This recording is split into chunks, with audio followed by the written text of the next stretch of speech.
Hello बच्चों। आज मैं आपके लिए लेकर आया हूँ पावर शेयरिंग का दूसरा पार्ट। हम श्रीलंका के बारे में जानेंगे कि मेजॉरिटी का बिहेवियर माइनॉरिटी के लिए कैसा था, यानी कि मेजॉरिटेरियनिज़म इन श्रीलंका। तो श्रीलंका जो है वो इमर्ज हुआ था, यानी कि आज़ाद हुआ था 1948 में, इंडिया के ठीक एक साल के बाद। अब जो लीडर्स हैं सिन्हाला कम्युनिटी के परसेंटेज 74% है। इन्होंने डोमिनेंस दिखाया अपना गवर्नमेंट के ऊपर by virtue of their majority. किसकी वजह से? अपनी तादाद में ज़्यादा होने की वजह से सत्ता पर काबू पा लिया, जिसकी वजह से क्या हुआ? As a result democratically elected government adopted a series of majoritarian measure to establish Sinhala supremacy. जिसकी वजह से हमें क्या रिजल्ट देखने को मिलता है? जो सिन्हाला इलेक्टेड गवर्नमेंट जो है एक मेजॉरिटेरियन मेजरमेंट अप्लाई करती है, यानी कि सिन्हाला सुप्रीमेसी को एडॉप्ट कर लेती है। सुप्रीमेसी एक होता है इन्फीरियर, एक होता है सुपीरियर। तो सिन्हाला को सुपीरियर एडॉप्ट हो जाता है, करना पड़ता है, क्योंकि वो मेजॉरिटी में बहुत ज़्यादा थे श्रीलंका के अंदर 74%। तो 1956 में ये बहुत क्वेश्चन आता है एमसीक्यू में, कब एक्ट पास हुआ था श्रीलंका का सिन्हाला को एक ऑफिशियल लैंग्वेज डिक्लेयर करने के लिए? तो 1956 में हुआ था। एक एक्ट बनाया गया जो रिकॉग्नाइज हुआ सिन्हाला, रिकॉग्नाइज मानी पहचान दी गई कि सिन्हाला ऑफिशियल लैंग्वेज होगी श्रीलंका की, ना कि तमिल लैंग्वेज होगी। ठीक है, तो ठीक। The government followed preferential policies that favoured Sinhala applicants for university positions and government jobs.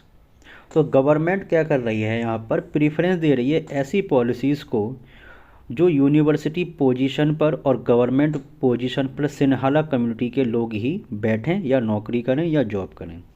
A new constitution stipulated that the state shall protect and foster Buddhism।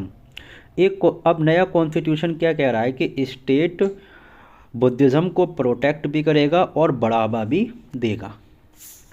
ठीक।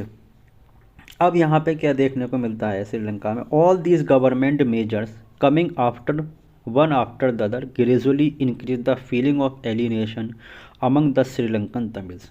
अब एक के बाद एक श्रीलंका की गवर्नमेंट, सिन्हाला गवर्नमेंट, नए नए रूल लेकर आती है, जिसकी वजह से धीरे धीरे श्रीलंकन तमिल में एक इन्फीरियर कॉम्प्लेक्स पैदा हो जाता है।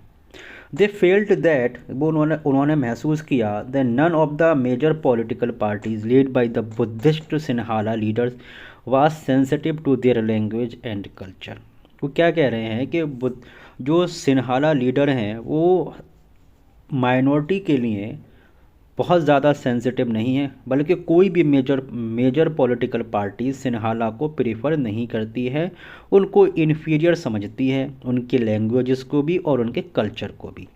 उन्होंने ये भी कहा, दे फेल्ट दैट, किसने कहा? माइनॉरिटी पीपल्स ने या माइनॉरिटी कम्युनिटी में, कॉन्स्टिट्यूशन जो है श्रीलंका में, ठीक, और गवर्नमेंट पॉलिसी जो है वो माइनॉरिटी कम्युनिटी को इक्वल राइट डिनाई करती है और उनकी जॉब को भी डिनाई करती है, जिसकी वजह से दोनों कम्युनिटी में रिलेशन ख़राब हो जाते हैं। किसमें?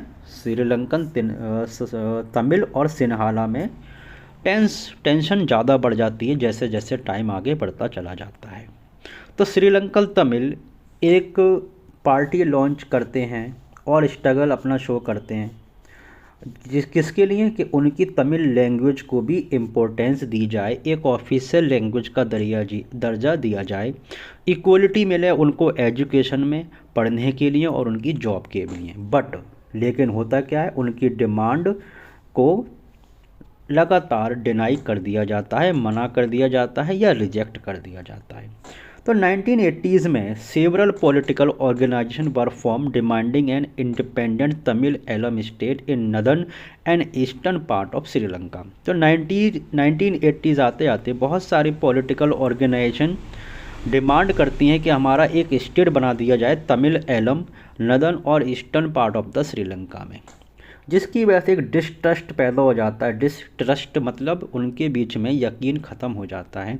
Between the two communities name turn into wide spread conflict, फिर एक कॉन्फ्लिक्ट देखने को मिलता है, यानी कि आपस में टेंशन बढ़ जाती है, लड़ाइयाँ शुरू हो जाती हैं।